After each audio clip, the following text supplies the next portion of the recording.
Bonjour tout le monde. On est bien heureux d'être de retour avec vous ce soir. J'espère que la tempête ne vous a pas trop envahi de neige. Alors, c'est une belle soirée qu'on prévoit avec vous ce soir. On va parler de sexualité. Et puis, notre webinaire, il va être présenté sous forme de questions et réponses. La façon que ça fonctionne, c'est qu'on va répondre aux questions qui ont été demandées de la part de vous, notre audience de ce soir. Vous avez écrit, quelques-uns d'entre vous ont écrit des questions. Alors, on les a notées. Et puis, la bonne nouvelle aussi, c'est qu'il y a de la place pour des questions spontanées. Alors, je vous invite à écrire au fur et à mesure au fil du webinaire, d'écrire vos questions en bas de votre écran dans la fenêtre qui dit Q et R ou Q et A. Ça dépend de la langue de votre ordinateur. Et puis, c'est important que vous sachiez que quand vous écrivez votre question, il n'y a personne qui voit vos questions. Et puis, si vous voulez toutefois rester anonyme face à nous, qui anime le webinaire, vous pouvez cocher une petite case là, dans la fenêtre là, qui dit que vous voulez pas que votre nom apparaît sur votre question, avec votre question. Comme d'habitude, le webinaire sera enregistré et rediffusé sur notre chaîne YouTube Parkinson Québec. Alors, ceci dit, avec grand plaisir que je vous présente Madame Geneviève Côté. Elle sera notre experte ce soir pour répondre à vos questions sur la sexualité. Bonsoir Geneviève, est-ce que tu aurais le goût de te présenter à notre audience ce soir? Ben oui, avec plaisir. Bonsoir à tous, à toutes. Je suis super contente d'être là. C'est comme si ça termine bien la boucle. J'ai participé au balado sur la sexualité et le Parkinson. Fait que je suis contente de pouvoir être là un peu pour répondre du mieux que je peux aux questions qui ont été posées. Moi, je suis sexologue et psychothérapeute. Je suis en pratique privée depuis environ 3 ans. Avant, j'ai œuvré au niveau du CLSC. J'ai particulièrement œuvré auprès des survivants, survivantes du cancer. Donc, ce que ça implique, là, le cancer au niveau de la sexualité. J'accompagne aussi des victimes d'agressions sexuelles et des couples aussi, beaucoup. Je fais beaucoup de thérapie de couple. Mhm. Il y en a peut-être aussi qui ont vu, j'ai été dans l'émission Couple à bout. Je trouve ça toujours drôle de dire le titre. Couple à bout à nouveau comme experte. Puis le jeudi matin, je fais des chroniques à la gang du matin à Rouge FM, des chroniques sexo. Donc, j'aime beaucoup pouvoir partager mes connaissances et puis je suis aussi chargée de cours au département de sexologie de l'UQAM. Voilà. Fait que c'est moi, ça, un peu. Et je suis contente d'être là. Et je vous trouve bon et bonne d'être là. Je ne vous vois pas, mais je vous trouve bon et bonne d'être là pour entendre sur la sexualité parce que c'est ça. Ça demande de se dégainer un peu. Puis merci pour les questions aussi que vous avez envoyées. Là, ça montre que c'est important pour vous. Je suis d'accord avec toi, ça prend du courage de s'exposer dans notre vécu sexuel. Et puis, c'est vraiment apprécié qu'ils ont participé à ça. Puis, te parler de balado. On a sorti un balado avec Geneviève, entre autres. Il y a un neurologue, il y a une personne atteinte de la maladie qui témoigne sur la sexualité. On va vous envoyer ça après le webinaire dans un document. Et puis aussi avec un guide là, sur la sexualité. Et un autre document, je pense que tu voulais envoyer Geneviève, est-ce que je me Oui, en trompe? fait, je vais l'expliquer un petit peu plus tard, mais il va y avoir un Oui, petit questionnaire, un petit jeu là, que je vous ai partagé, que d'habitude je partage avec mes clients, clientes en psychothérapie. Mais là, j'ai eu envie de vous le partager. Je vous expliquerai un petit peu. Une petite activité que vous pourriez faire avec votre partenaire. Donc, je vais vous l'expliquer un petit peu plus tard. Je veux juste nommer, je trouve ça vraiment important de le nommer d'emblée, là. Euh, je vais essayer de répondre du mieux que je peux, mais la sexualité, hein, c'est tellement large. La sexualité, c'est le miroir de notre vie avec un grand V, là, en ce sens que ce qu'on apporte dans notre sexualité, c'est pas juste notre corps physique et donc, par exemple, les symptômes et les conséquences de la maladie de Parkinson. On traîne nos blessures d'attachement hein, à partir de notre naissance, on traîne nos expériences passées, nos croyances sur le monde, notre vision. Donc, des questions très, très, très précises. Exemple, qu'est-ce que je fais dans cette situation-là? Ça va être vraiment dur pour moi de répondre à ça. Pourquoi? Parce que je ne vous connais pas et je n'ai pas toutes les informations pour vraiment répondre là, précisément et de la bonne façon à la question. Fait que je trouve ça quand même important. En même temps, c'est encourageant de se dire que la sexualité, là, c'est pas juste relié au corps physique, surtout si le corps physique est atteint, exemple ici du Parkinson. C'est quelque chose qui englobe plein, plein, plein, plein, plein de choses. Donc, ça nous donne un petit peu d'emprise, ça nous donne un petit peu de pouvoir sur notre sexualité. L'autre chose que je trouve importante de nommer, c'est que c'est correct si on n'en veut pas de sexualité. C'est beaucoup plus commun que ce qu'on pense. On n'en parle pas tant que ça, mais ce qu'on nomme, exemple, la sexualité, donc cette absence d'intérêt-là pour la sexualité, elle est normale et ça ne veut pas dire aujourd'hui, exemple, qu'on parle de sexualité, que toutes les personnes qui se disent ou qui se définissent comme asexuelles ne seront pas concernées parce que la sexualité, c'est beaucoup plus large que ce qu'on croit. Hein, la sexualité, c'est l'érotisme, c'est les sensations, c'est les cinq sens. Donc, ça ne veut pas dire que on n'a pas envie de sexualité, qu'il n'y a pas des façons d'être intime avec quelqu'un. Hein? La sexualité, c'est une façon d'être intime avec quelqu'un, mais il y a d'autres façons d'être intime avec quelqu'un. Je trouvais ça important quand même de le nommer en commençant. Bien dit. Merci beaucoup. Est-ce que tu es prête à répondre aux questions? Toute prête. Parfait. Alors, je commence par la première qui a été écrite. C'est qu'un homme qui a une maladie, qui a la maladie de Parkinson, puis sa conjointe et lui n'ont pas eu de relation sexuelle depuis plusieurs années. Il y a beaucoup d'amour et lui, il a l'impression qu'il ne l'attire plus physiquement.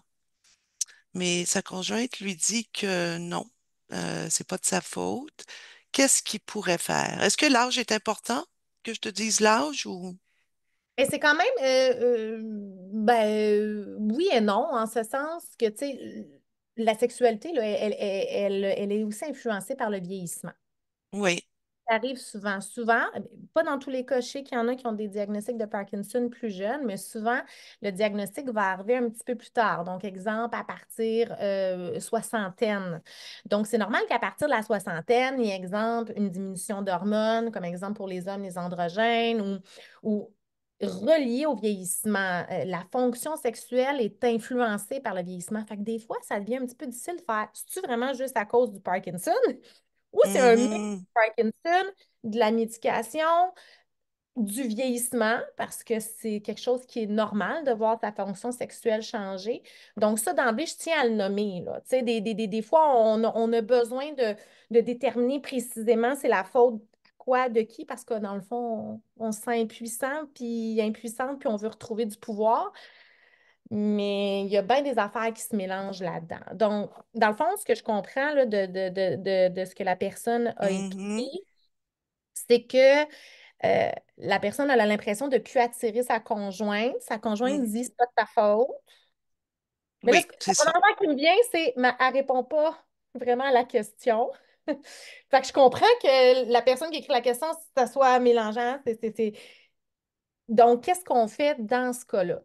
Euh, C'est sûr qu'un diagnostic de Parkinson et les changements que ça va amener dans la sexualité, ça amène à faire quand même un certain deuil. Je serais vraiment menteuse de vous dire que le comme avant est possible. Peu importe Mhm. le diagnostic qu'on a, que ça soit, comme je disais, j'ai beaucoup travaillé avec les survivants du cancer, le comme avant n'existe plus. Par contre, Mhm. on peut voir ça comme un point tournant, c'est-à-dire une façon de faire, OK, ça ne fonctionnera plus comme avant, mais vers où on veut, où on peut s'en aller.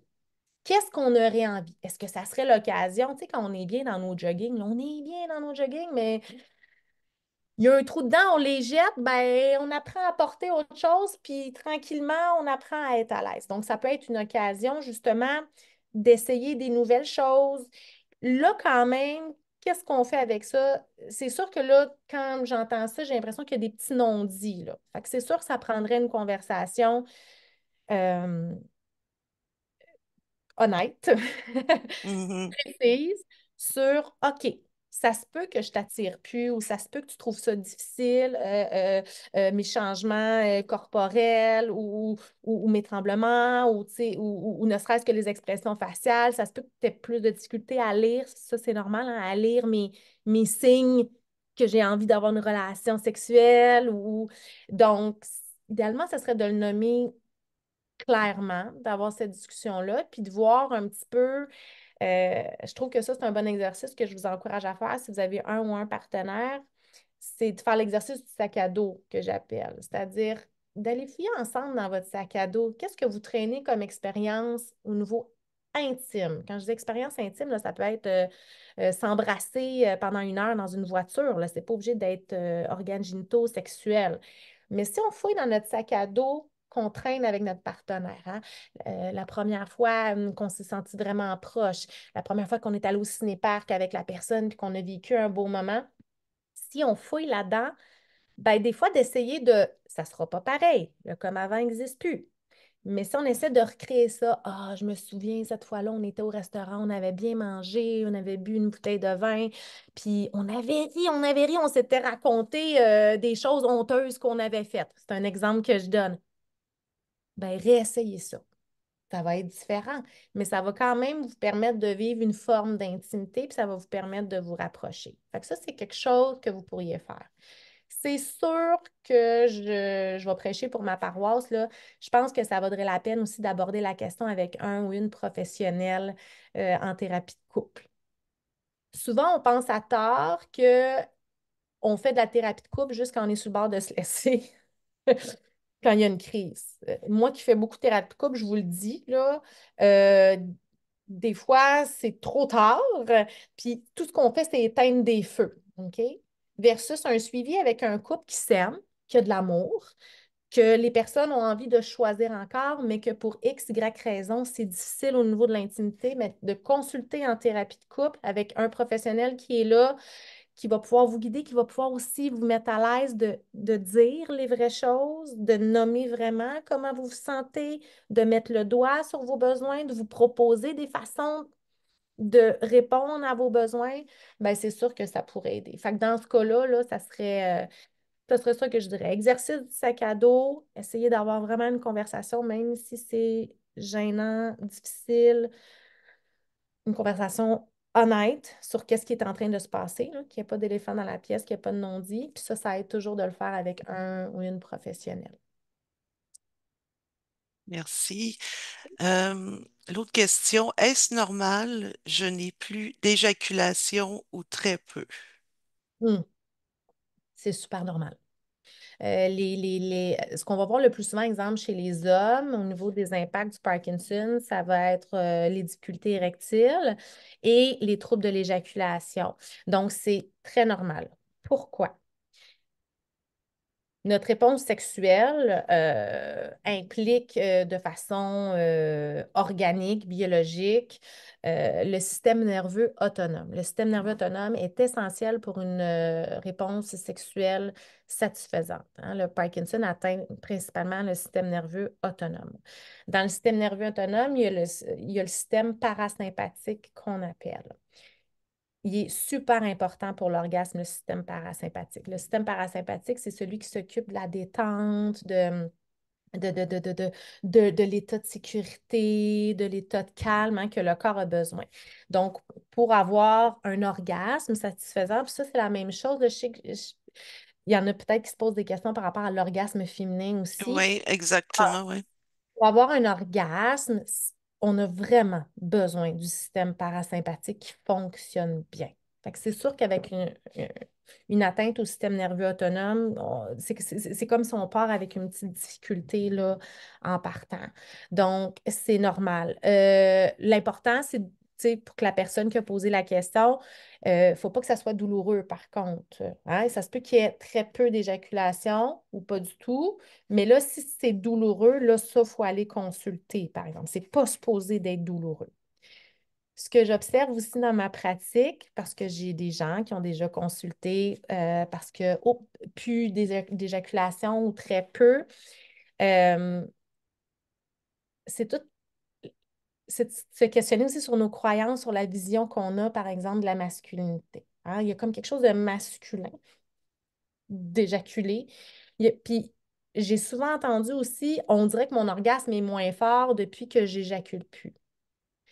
Euh, c'est plus quelque chose au niveau d'une vision, d'une croyance, c'est plus au niveau psychologique, ça. Parce qu'au niveau du corps, qui est un liquide éjaculatoire, qui n'en est pas, au niveau de la satisfaction de l'orgasme, ça change pas grand-chose.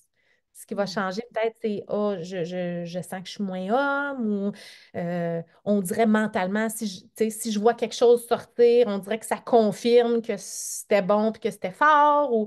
Donc, ça, peut-être juste porter attention à ça puis recadrer un petit peu que c'est pas parce qu'il n'y a pas d'éjaculation. euh, ou qu'il y en a très peu, que c'est nécessairement moins intense. Mais ça se peut que ça soit l'orgasme moins intense, en effet, parce que le système nerveux euh, est impacté. Donc, le contexte est super important. On essaie là, d'être dans un contexte qui va activer le plus possible notre système parasympathique. Je le répète, la détente, relax. Donc, ça, c'est pour tout le monde, là. Puis avec le vieillissement naturel aussi, c'est quelque chose que je recommande. Contexte, contexte. Quel contexte vous permet d'être dedans, vous permet d'être dans le plaisir de l'intimité que vous allez vivre. Il n'y a rien de mal là, à s'attarder au contexte puis à le nourrir, que ce soit la lumière, que ce soit la musique, les chandelles, que ce soit prendre un bain, une douche avant, sentir quelque chose, se crémer, se laver avant dans la douche avec notre partenaire. Peu importe, le contexte est important quand Les massages aussi, je pense que ça peut même. donner envie. Qu'est-ce que tu en penses?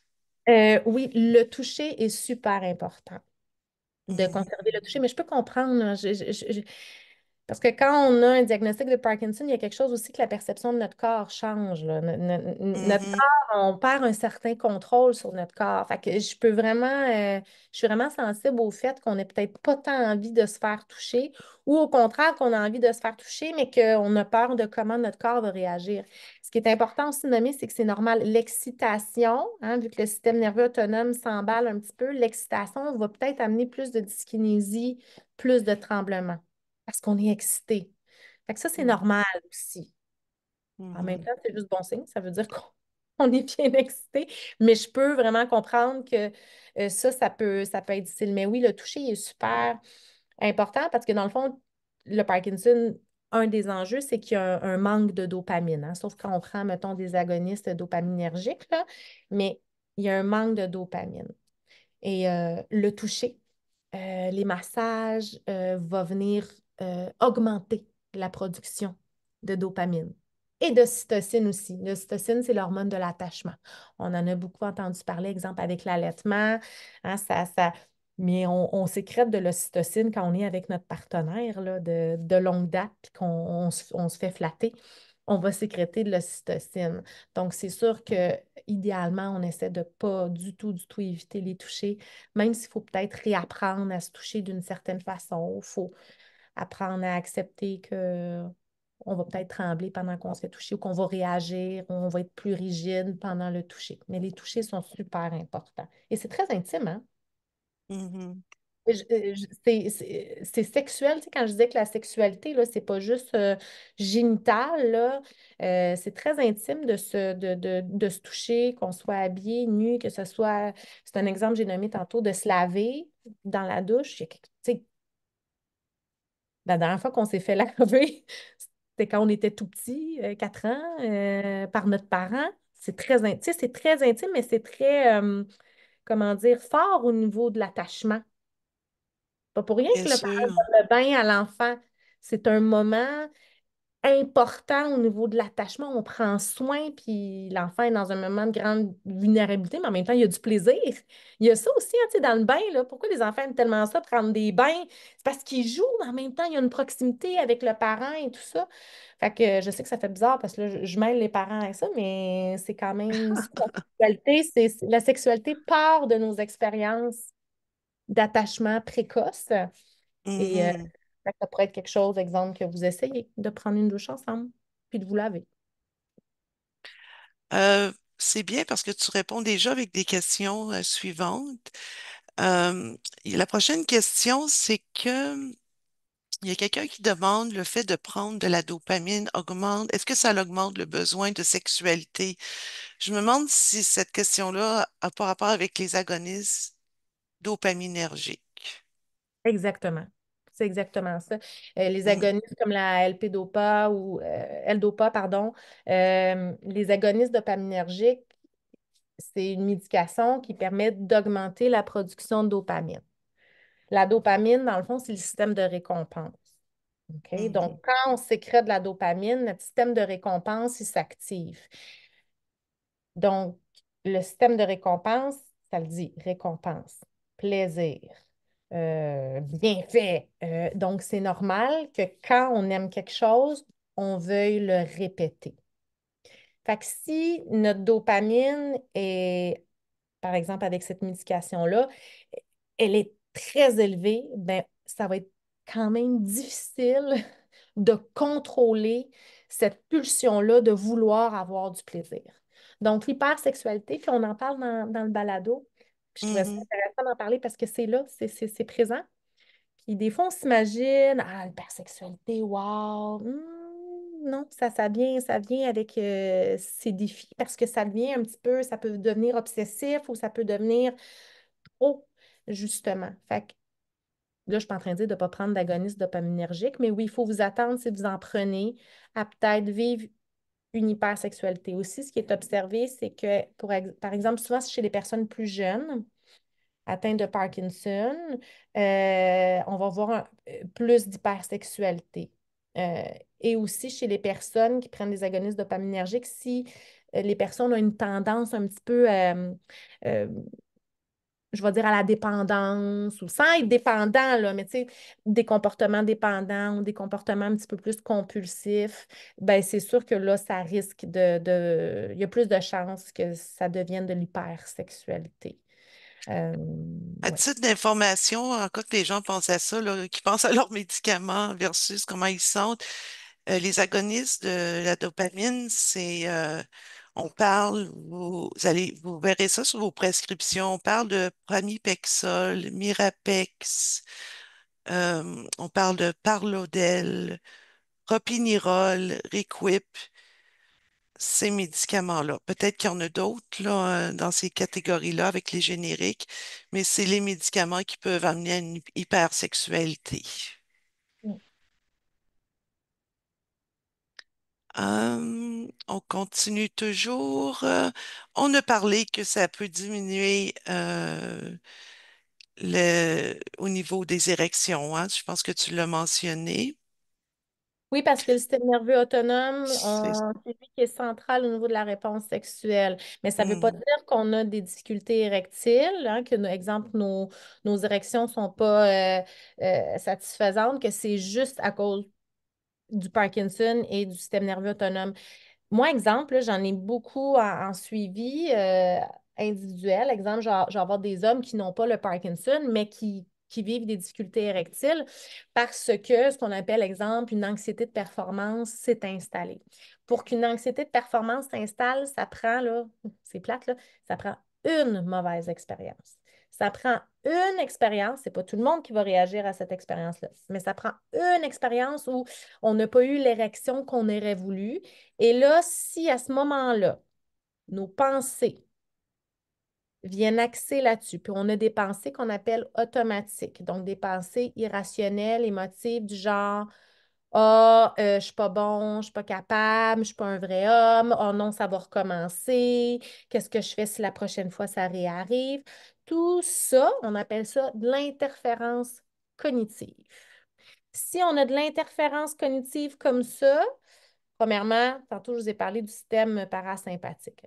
Est-ce que vous pensez que le système parasympathique est à son meilleur, hein, le système relax, calme, cool? Non, parce qu'on est en train d'être anxieux. On est en train d'anticiper quelque chose qui risque de se produire ou on a peur que ça se produise. Donc, ces interférences cognitives-là vont avoir beaucoup, beaucoup plus d'impact sur l'érection que la maladie de Parkinson elle-même. Et on sait, Geneviève, que un des symptômes qu'on entend souvent parler sur la ligne d'information et de soutien, c'est l'anxiété et la dépression. Mm. Et je connais pas, je pourrais pas vous donner les statistiques, mais je peux dire que j'en entends souvent parler. Puis ça, comme tu dis, ça a une grande incidence sur la sexualité. Oui, mais ce qui est encourageant quand même là-dedans, tu sais, quand je nomme que c'est plus l'impact de nos pensées Mhm, sur la sexualité qui va venir influencer que des fois, le Parkinson, oui, il y a un impact, mais ça donne du pouvoir, en fait. On fait, tu sais, le Parkinson, je l'ai, je l'ai, je l'ai, je l'ai. Je peux prendre la médication, je peux, mais je l'ai. Par contre, de faire, ah, OK, mes pensées me jouent des tours, mes pensées me nuisent, mes mhm, pensées rendent ça pire, ben, nous, on a un contrôle sur nos pensées. Mais c'est sûr que là, je peux pas faire une thérapie comme ça, at large, mais si vous voyez que vous avez des pensées répétitives, une forme d'anxiété de performance, tu sais, des interférences cognitives, de l'anticipation anxieuse, comme j'ai nommé, hein, on anticipe négativement le rapport. Souvent, qu'est-ce qui va arriver? C'est que la solution qu'on va trouver, c'est qu'on va éviter. Hein, on va éviter les rapprochements. Ah, je ne vais pas m'asseoir à côté de lui dans le divan parce que d'un coup, que là, ça se passe. Hein? Fait que la solution qu'on trouve, c'est l'évitement, mais ça fait juste renforcer l'anxiété. Mais ça, c'est un bon exemple. Si vous voyez que vous avez un petit peu ce pattern-là de pensée, ben, c'est un bon exemple de consulter, de travailler mhm. avec une professionnelle, idéalement d'approche cognitivo-comportementale qu'on appelle, pour venir travailler les pensées. Au moins, vous allez reprendre un certain contrôle là, sur la situation que vous vivez. La prochaine question, est-ce qu'une baisse de testostérone, j'ai toujours eu de la difficulté à prononcer ce mot-là, peut avoir un impact sur la vie sexuelle et l'état physique d'un homme ayant le Parkinson? Tout à fait. La Mhm, testostérone, c'est une hormone androgène, donc c'est normal qu'elle diminue au fil du temps. Évidemment, les hommes en ont plus que les femmes. Les femmes en ont aussi, un petit peu. Mais les hommes en ont beaucoup plus que les femmes. Donc, c'est la déficience en testostérone. Exemple, on va l'avoir surtout par une augmentation de la fatigue, une diminution de la libido, justement, une absence un petit peu prolongée du désir sexuel. Puis, euh, on peut l'avoir aussi, des petits signes, là, ça peut être la diminution de l'intensité de l'orgasme, des sensations aussi au niveau des organes génitaux. Euh, c'est normal, la testostérone, plus on vieillit, elle diminue d'environ 1% par année à partir de l'âge de 30 ans. Donc, à partir de 30 ans, ça commence tranquillement à diminuer. La grosse différence qu'on va remarquer dans la testostérone pour les hommes, c'est surtout à partir de l'âge de 60 ans. C'est quelque chose qui est inévitable. OK? Parkinson, pas Parkinson. Quand je disais la sexualité, là, il y a des impacts du vieillissement. C'est un des impacts. C'est sûr qu'il y en a, exemple. Ben, la première chose, tu sais, si ça vous préoccupe, parce que là, vous dites, OK, les symptômes que Geneviève a nomme, exemple, fatigue, difficulté de concentration, baisse de l'intensité de l'orgasme, baisse du désir sexuel, un petit peu inexpliqué. Tu sais, c'est pas genre baisse du désir sexuel parce qu'on est en pleine pandémie, puis là, je suis nerveux ou parce que je suis vraiment stressée de ce qui va arriver avec Trump ou puis là, je dors pas la nuit parce que je pense à ça. Non, baisse de désir un petit peu inexpliquée, ben là, ça peut être une baisse de testostérone. Fait que c'est de faire, vous pouvez demander des prises de sang à votre médecin qui va venir tester le niveau de testostérone. Après ça, votre médecin peut prescrire une dose de testostérone. Il faut juste faire attention, par exemple, parce qu'il peut avoir des impacts. Particulièrement, tu sais, je vais donner un exemple, si on a un cancer de la prostate ou c'est à proscrire, là. La testostérone peut avoir des impacts sur le foie, sur la prostate. Donc, mais ça, moi, je ne suis pas médecin, là. Mais le Mhm. médecin saura vous dire si oui ou non, vous pouvez avoir ça. Mais ça peut être une solution en partie si vous avez plus de désir, puis là, vous réalisez que vous avez une déficience en testostérone. Ça peut être quelque chose que vous essayez. Prochaine question, c'est une dame qui aimerait dire à son conjoint qui vit avec la maladie de Parkinson que le sexe ne l'intéresse plus. Qui vit avec la maladie de Parkinson? La dame qui L'homme vit avec la maladie de Parkinson, mais elle, ça ne l'intéresse, ça ne la, voyons, ça elle ne n'est l'in- plus intéressée au sexe. Je sais pas si c'est un cas d'hypersexualité, par contre, là, c'est pas mentionné, mais ça me fait un peu penser à ça. mais là, ce que je comprends dans la question, je veux être sûre de comprendre. Ce que je Oui, comprends, c'est que la dame n'a pas le Parkinson. Son partenaire exact. a le Parkinson, mais elle, Mm, elle n'est plus intéressée. oui, Elle et a c'est exactement ça. ben, ça peut être peut-être, tu sais, on ne le sait pas, là, il manque des informations, mais ça peut être que son Mm. partenaire est dans l'hypersexualité, ce qui est un peu. Parce que là, ça a des impacts sur les proches aussi, là. Sur les proches qui n'ont pas le diagnostic de Parkinson, c'est des gros changements pour la sexualité, là. J'ai beaucoup, beaucoup d'empathie et de sensibilité pour vous. Donc, ça pourrait être ça. Donc, hein, le comme avant n'est plus comme avant. C'est un choc quand même, c'est un changement. Là, on a l'impression qu'on peut-être qu'on ne peut pas fournir. On a l'impression qu'on. Avant, somme toute, on était c'est rare les couples qui sont au même niveau, mais tu sais, on était bien, on avait trouvé notre air d'aller, puis là, soudainement, tout est chamboulé, puis là, c'est rendu comme ça. Donc, oui, ça peut arriver. Le contraire peut arriver aussi, c'est-à-dire que peut-être que cette dame-là n'a plus de désir pour son partenaire qui a le Parkinson. Oui, Parce que les manifestations physiques chez ce dernier, parce que, tu sais, ça aussi, ça se pourrait. Fait oui, que la question, c'est comment je lui dis, c'est ça? oui. Quoi faire? Oui, OK. Ben, là, je sais comme j'ai répondu un petit peu. Idéalement, il faut en parler. Là, ça va faire bizarre ce que je vais dire, parce que je vais dire toute chose n'est pas toujours bonne à dire en tout temps, de mhm. n'importe quelle façon. Il y a moyen de nommer notre besoin, de nommer notre malaise en préservant la personne le plus possible. Idéalement, quand on parle au jeu et qu'on nomme notre besoin ou qu'on nomme ce qui nous manque, plutôt que de parler de l'autre personne, ça va aider. Fait que là, je ne sais pas c'est quoi le cas. C'est-tu que c'est trop de sexualité puis que C'est pas mentionné, Geneviève. OK. Ben, donc, une des façons, puis j'en parle rapidement dans le balado, mais je trouve ça quand même important, puis ça va vous aider, là, peu importe, dans toute situation, c'est d'utiliser l'affirmation empathique pour en parler. L'affirmation empathique, c'est quoi? OK? On sépare ce qu'on a à dire en trois parties. La première partie, il faut commencer en démontrant de l'empathie pour l'autre.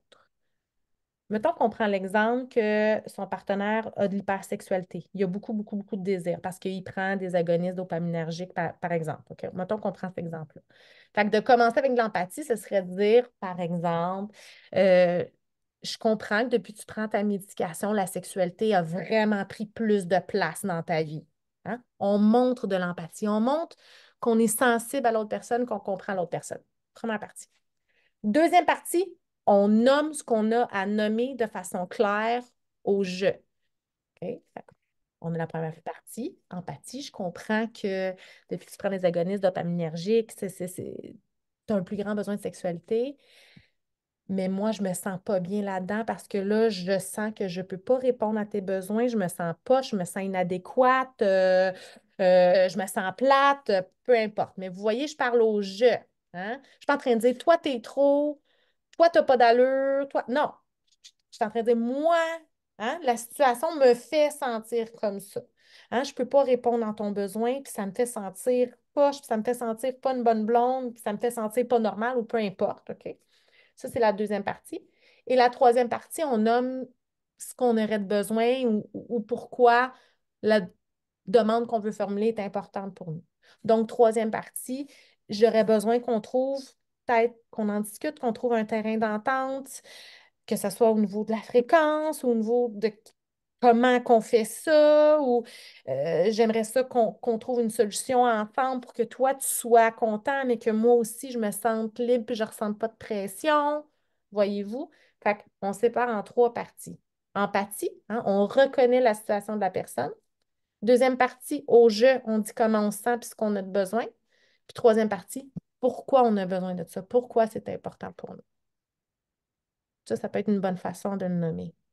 N'importe quoi qui est Oui. difficile, là. Même avec quelque chose avec un patron, là.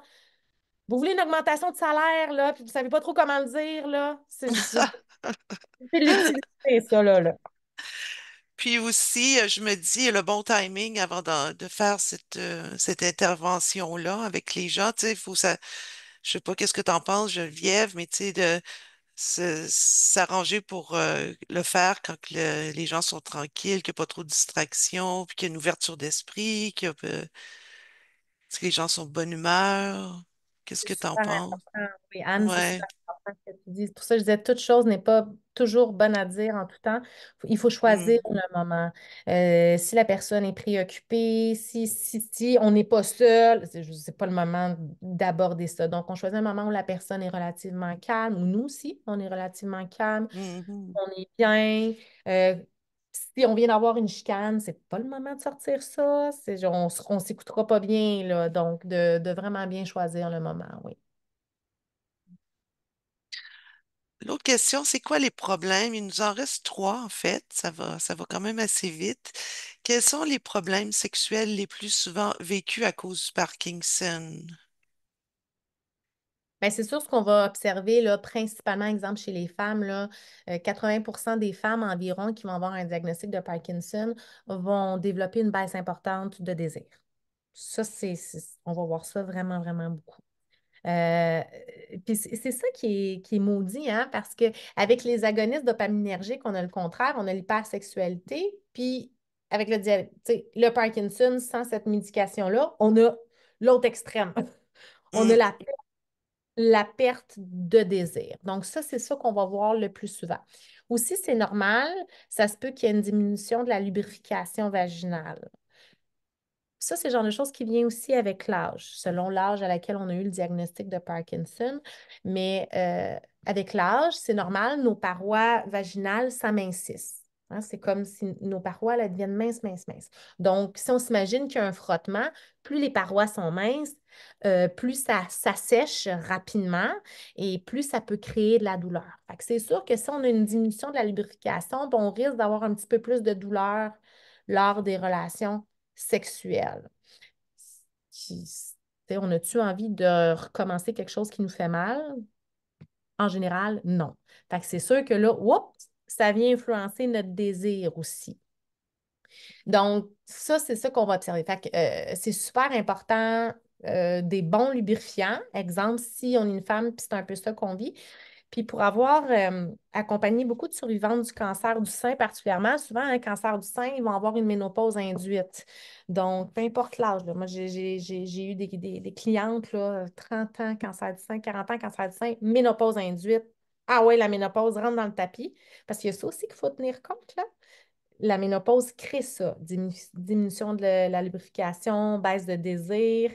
Alors, qu'est-ce qui appartient à quoi, là? C'est plus difficile, mais ces clientes-là, une chose qui aidait, en plus de tout le travail psychologique et tout ça, qu'est-ce qui aidait? C'était vraiment un super bon lubrifiant. Exemple, il y a le Ginatroph qui est en vente libre là, en pharmacie, oui, oui, il me semble. Le Ginatroph, dans le fond, ça le dit, hein, c'est pour certaines vont avoir une atrophie du vagin, vu qu'il y a une diminution des parois. Il peut y avoir un petit peu une atrophie du vagin. Donc, c'est comme si le vagin est rétréci un peu. Fait que ce que ça va faire, c'est que le gynétrophe, on le met, puis ça dure pendant 3 jours. Donc, c'est comme si ça lubrifie le vagin pendant 3 jours. Et là, avant les rapports sexuels, ben là, on met un autre lubrifiant. Idéalement, des lubrifiants pas à base d'eau. Parce qu'à base d'eau, ça s'évapore rapidement. Fait qu'il faut en remettre, faut en remettre, faut en remettre parce que Fait que, aussitôt qu'on a une difficulté au niveau de la lubrification, qu'on a de la douleur, là, le lubrifiant, c'est pas juste ça la solution, mais je vous dis, ça peut faire une grande différence. Fait que ça, c'est quelque chose que vous pouvez essayer, là, particulièrement, comme je disais, le Gynatrof. Puis pendant les relations sexuelles, le Replens, c'est une marque Replens soyeux. C'est aussi quelque chose qui fonctionnait vraiment bien de mon expérience clinique, là. Ça, c'est pour les femmes. Ce qu'on va voir beaucoup chez les hommes, on en a parlé tantôt, c'est les troubles érectiles. Dans le fond, au niveau des statistiques, là, pour vous donner une idée, les troubles érectiles vont être environ 4 fois plus fréquents après un diagnostic de Parkinson qu'avant. Donc, exemple, avant, environ 10% des hommes vivent des difficultés érectiles, puis là, on augmente ça là, à 49% avec un diagnostic de Parkinson. Je l'ai expliqué pourquoi. Le système nerveux autonome est atteint, le système parasympathique. Donc, l'érection et l'éjaculation c'est des phénomènes qui nécessitent un contrôle très, très important du système nerveux autonome. Donc, ça, c'est quelque chose qu'on va voir souvent, que ce soit difficulté érectile ou trouble de l'érection. Trouble de l'éjaculation, pardon. OK. Est-ce qu'il y a une contre-indication entre la prise de Viagra et le médicament Stalevo, qui est un médicament parkinsonien? Je ne suis pas médecin. Oui, c'est ça. Donc, je ne peux pas répondre exactement. Je ne connais pas tous les médicaments. Par contre, je sais que le Viagra, lui, je le connais un petit peu plus. Le Viagra, qui est bon à savoir, bon, souvent, il va être prescrit en cas de problème érectile récurrent. Je vous le dis, là, c'est vraiment déconseillé de prendre du Viagra si ça vous est arrivé une fois, 2 fois, 3 fois. Tu sais, si c'est ponctuel, c'est peut-être plus là que ça joue que dans votre corps. Donc, on est mieux de prendre soin de ce qui se passe ici, de nos pensées, comme j'ai dit, de l'anticipation anxieuse et tout ça. Par ailleurs, si vous en prenez et tout ça, ben, le Viagra peut interagir avec d'autres médicaments. Donc, c'est super important de valider avec votre médecin. Je sais qu'exemple, ça peut interagir avec même des compléments alimentaires, des plantes médicinales, des médicaments en vente libre aussi. Fait que ça serait important de valider avec votre médecin. Puis il y a des contre-indications au Viagra, tout ce qui est maladie cardiovasculaire, dans le fond. Il ne doit pas être pris par des personnes qui vont présenter des conditions de fragilité cardiovasculaire.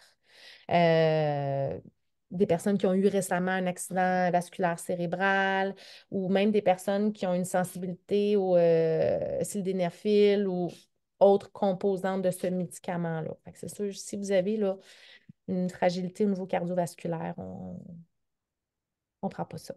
On trouve d'autres solutions. Mhm.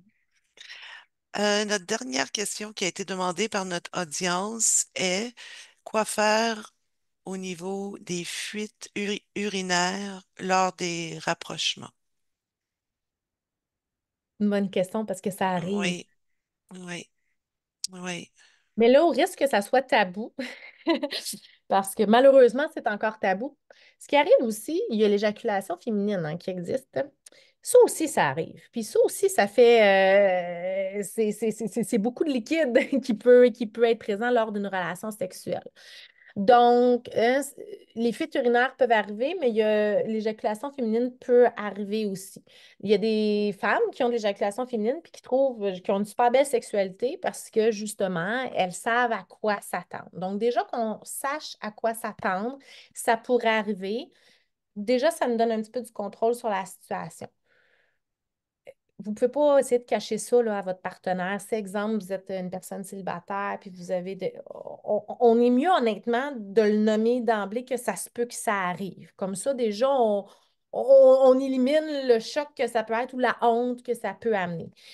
L'autre chose, c'est on peut se mettre dans des conditions où ça va être moins, comment dire, moins de gestion, moins désavantageux, comme par exemple dans la douche, tu sais, faire la douche faire l'amour dans la douche, dans le bain, prévoir aussi à côté de votre lit, prévoir toujours des draps de rechange, mettre un protecteur là, de matelas en dessous de vos draps. Fait que déjà là, on ne se soucie pas, là, on se soucie pas du matelas si ça arrive. C'est le genre de choses qu'on peut faire. Euh, Prévoir du temps aussi, c'est-à-dire que si on a peur d'avoir des fuites urinaires, ben, faut prévoir le temps de la relation sexuelle parce que peut-être justement ça va prévoir de prendre une douche après, peut-être que ça va prévoir de changer les draps. Donc, il faut quand même, tu sais, quand je disais faire attention au contexte, de porter attention au contexte. Euh, Puis je peux vraiment, tu sais, je suis vraiment sensible au fait que ça peut être gênant à dire, mais c'est peut-être parce que moi, je suis sexologue, puis je vois plein d'affaires et j'entends plein d'affaires, mais je pense que ça fait plus peur dans notre tête qu'on s'imagine que ça fait vraiment, là, au niveau de l'urine, là. J'ai des personnes qui vivent bien avec ça, que ça leur dérange pas, qu'il y a un petit peu d'urine. Tu sais, comme exemple, dans l'éjaculation féminine, des fois, il va y avoir un petit peu comme, il peut avoir un petit peu d'urine. Il y en a que ça ne pose vraiment pas problème. Donc, peut-être que vous pourriez être surpris que votre partenaire soit à l'aise avec ça. C'est pour ça que ça vaudrait peut-être la peine d'en parler. Des fois, on se fait une idée dans notre tête que c'est plus grave que ce que c'est. Mm, Il faut aller tester absolument, oui. faut aller tester la réalité. Mais Ça je rentre comprends. beaucoup dans la communication aussi, tu sais, de savoir d'emblée comment la personne se sent si jamais cela arrive. Mais de le dire, gars, si Mm, jamais ça arrive, c'est quelque chose qui pourrait arriver. Si jamais ça arrive, tu te sens comment avec ça? Qu'est-ce que tu aimerais que je fasse? Ou qu'est-ce que tu aimerais? Tu voudrais-tu qu'on continue? Tu veux-tu qu'on arrête? Ou tu sais, comme fait que d'en parler, en général, d'en parler en amont, hein, pas sur le moment, mais d'en parler en amont, d'avoir ces discussions-là, va amener beaucoup, beaucoup, beaucoup de clarté, va diminuer l'anxiété, va permettre aussi de mettre en place des éléments dans le contexte qui va euh, faciliter les relations sexuelles. Euh, mais je suis vraiment consciente que c'est quand même des choses dans notre tête qu'on se dit, mon Dieu, c'est pas sexy, mon Dieu, c'est pas sexy. Mais mm. je le dis, vous pourriez être surpris de qu'est-ce que les gens trouvent sexy. Oui, oui, c'est vrai, hein? Tu en entends souvent des histoires là-dessus. OK, donc il nous reste, maintenant on a fait toutes les questions que les gens ont posées avant le webinaire. On a deux questions Oui, en bas. Fait qu'on va faire ces deux questions-là, puis ensuite on va faire une boucle sur le webinaire. On va terminer après ça. La première, c'est comment avoir une sexualité malgré toutes les difficultés motrices, les médicaments qui affectent la libido. Donc, on peut parler de lenteur, on peut parler de dyskinésie, on peut parler de dystonie, tout ce qui est... comment avoir une sexualité quand notre corps fonctionne pas comme il devrait fonctionner dans une sexualité. Fait que déjà, c'est de revoir un petit peu la vision qu'on a de la sexualité. Faut accepter de revoir notre vision. Faut accepter de perdre. Faut accepter de faire peut-être des deuils d'une façon, surtout si on avait une sexualité satisfaisante, tu sais, comme avant, qu'on aimait bien comment ça fonctionnait. Euh, c'est pour ça que je trouve que ça aide de voir ça comme un point tournant, de faire OK, ça me fait chier, ça me fait de la peine, ça me manque, mais en même temps, ça me permet quoi, là, d'explorer. L'autre chose, je reviens avec le vieillissement. Avec le vieillissement, c'est normal, la fonction sexuelle est touchée. Donc, même moi, avec mes couples, exemple, que j'ai en suivi ou même en individuel jeune, là, tu sais, à 25 ans, à 30 ans, déjà, j'essaie de travailler avec eux l'exploration des cinq sens, l'érotisme, hein? De sortir de la génitalité, de sortir de la performance, de miser sur l'expérience, de miser sur le plaisir. J'ai-tu eu du fun? C'était-tu le fun?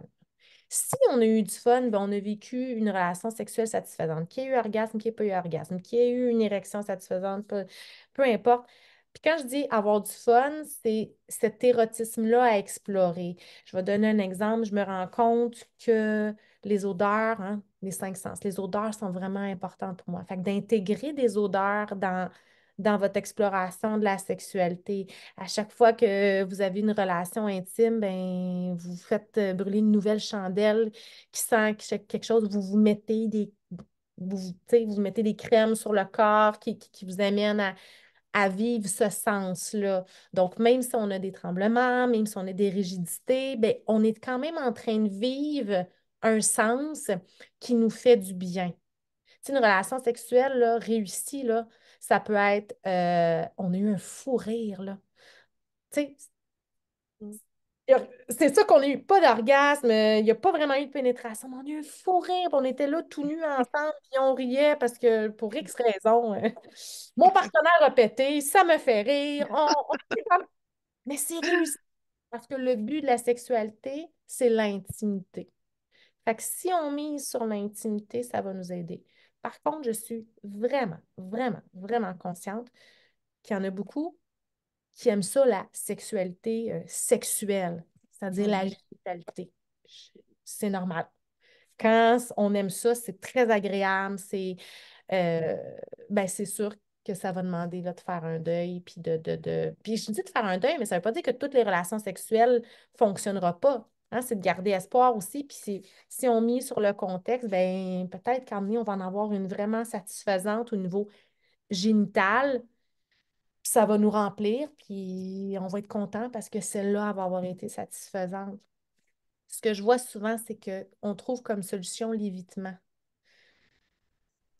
Puis là, l'évitement entraîne d'autres problèmes. C'est comme si la solution devient le nouveau problème. Fait que je vous encouragerais à essayer de ne pas éviter, mais plutôt de vous lancer, mais peut-être de façon différente, de vous engager dans l'intimité d'une nouvelle façon. Mais c'est sûr que quand on se met à éviter, là, il y a d'autres problèmes qui embarquent, l'anticipation anxieuse, puis là, on s'éloigne, on perd la connexion avec l'autre.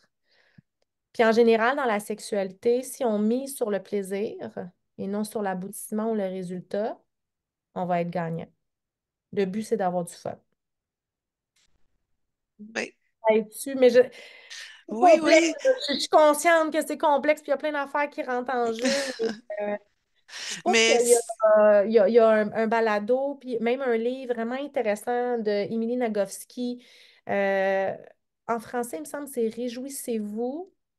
En anglais, c'est Come as you are, qui parle de cette importance-là, désir versus plaisir, tu sais, comme miser sur le plaisir.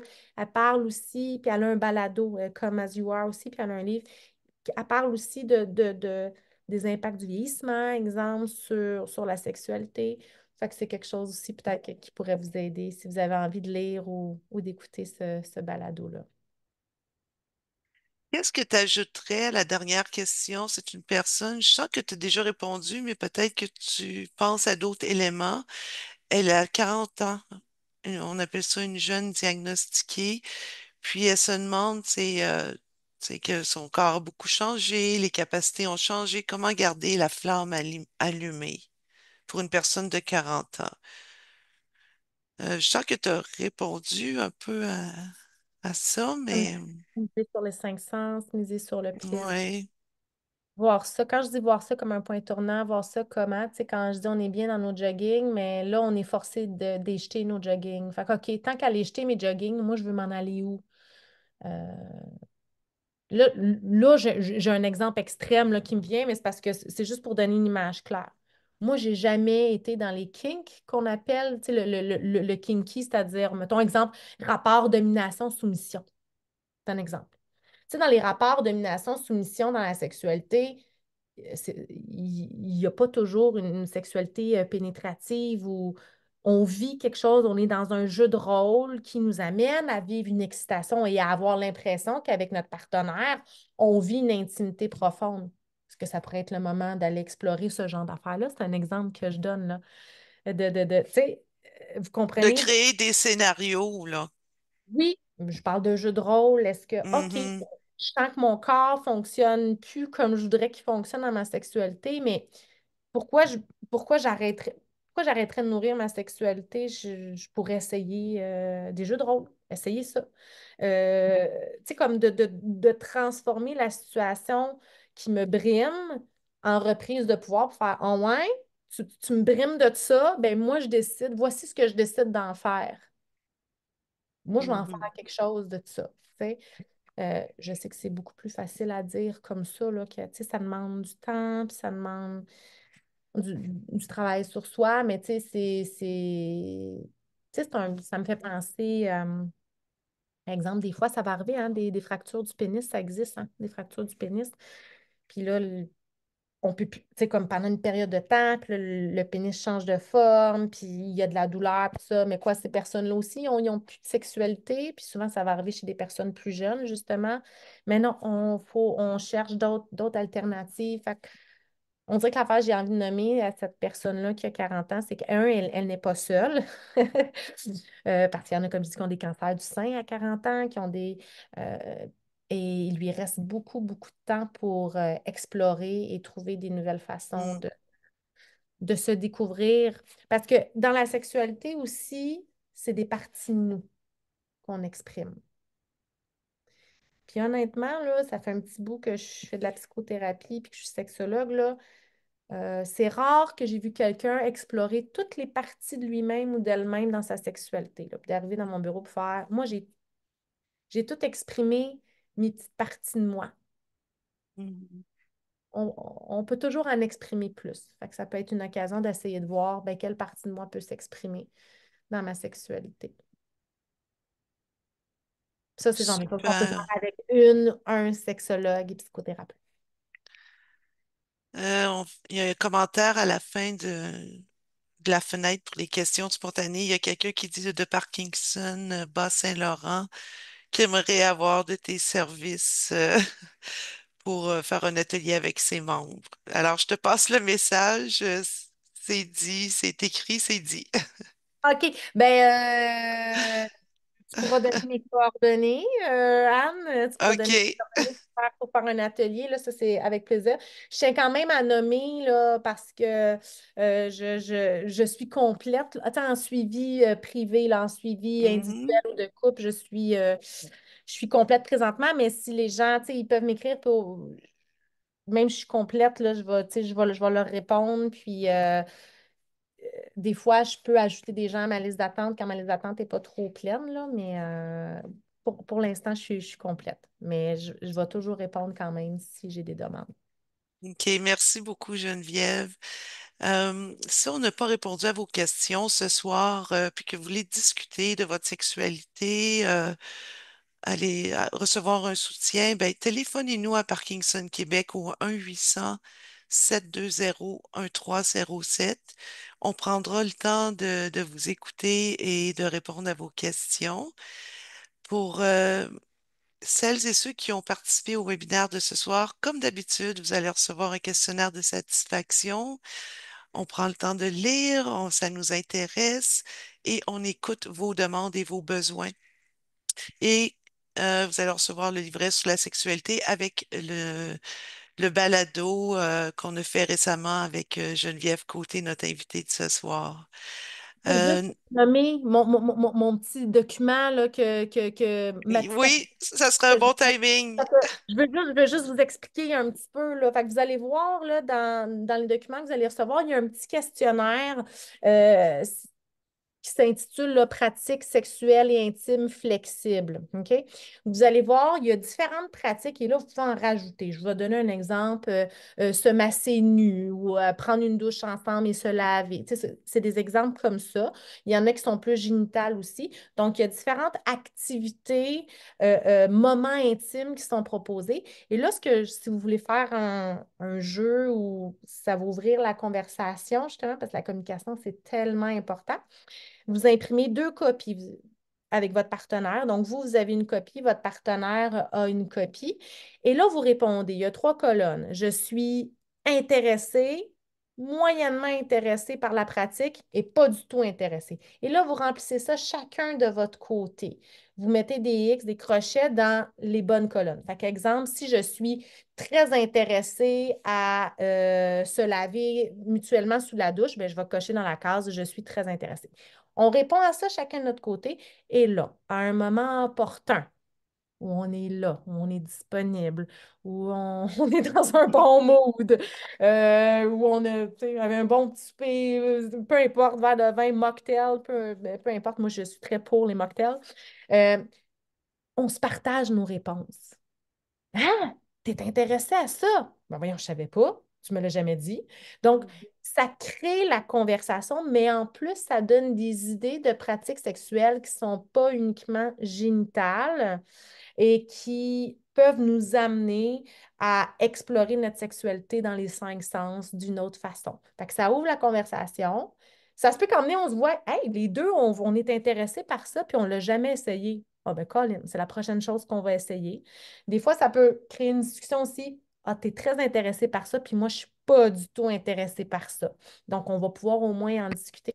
Donc, c'est mon petit jeu à faire. Fait qu'on remplit chacun de notre côté, puis dans un bon moment, on compare nos réponses, puis ça fait une belle discussion. C'est un excellent outil, puis ça peut amener des belles surprises, ça peut amener à des solutions, puis c'est tout ça sur comme le principe d'un jeu ou d'une discussion, là. C'est vraiment superbe. Je te remercie beaucoup, Geneviève. Notre prochain webinaire va avoir lieu le 27 mars. C'est toujours un jeudi à 19 heures. Et on va répondre à vos questions, un peu comme ce soir, là, sous forme de questions-réponses avec un expert ou une experte de la nutrition.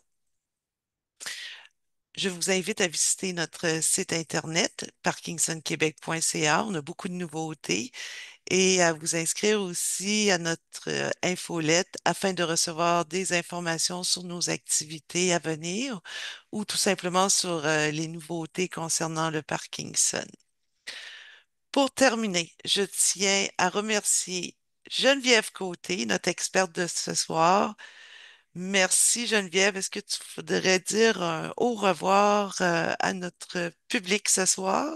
Ben oui, merci à vous, merci de votre écoute. J'aurais aimé ça, là, tout voir. Je sais que c'était pas possible, là, voir vos réactions, voir, mais juste que vous soyez là, ce que ça dit? Ça dit que vous avez envie d'être bien et déjà, ça, c'est un immense pas.